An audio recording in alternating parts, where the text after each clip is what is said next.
Reverend Steve, keeping it simple. We're going to be in Revelation 18. We're going to be in verse 1. And yesterday we were talking about the fall of Babylon.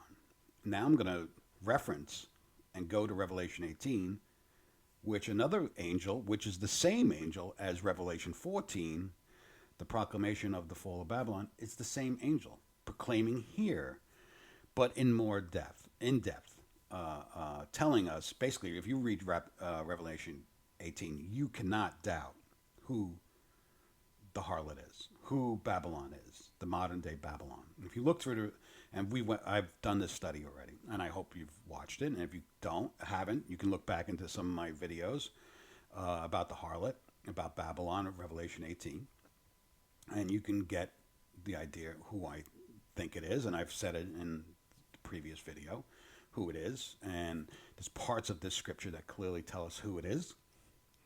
Pharmakia is one of them. Your merchants were the great ones of the earth. That's two. There's ports, and many people believe it's the Roman or Rome or the Catholic Church, and it doesn't match. If you really read into it, this is a port city, port nation who has ports and brings in lots of trade. It's an empire, and it matches Babylon of the first Babylon, which was an empire. And if you know about Babylon, Babylon was not just a city in Persia. It was not just a city. It was an empire, a huge empire. So what empire today matches this? And that's the conclusion I've come to, and I hope many of you have come to the same conclusion. And if you see the way this country basically prostitutes itself out, and basically the whole world follows after it, then you know and can see who it is. But let's get into this and see how this matches with 14. Okay, so this 14 tells us about the fall of Babylon. This tells us about the fall of Babylon. So let's read on.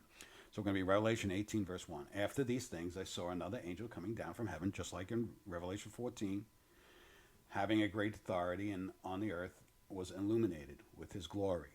And he cried out mightily with a loud voice, saying, Babylon the great is fallen, and has become a dwelling place of demons, a prison of every foul spirit, and a cage of every unclean, hated bird. That matches, I'm afraid to say, with only one nation today that is looked upon as a queen who sits on the rest of the world, pretty much the beast. And when she's knocked off, the beast will rise. And that's what we're going to see in our next teaching. God bless.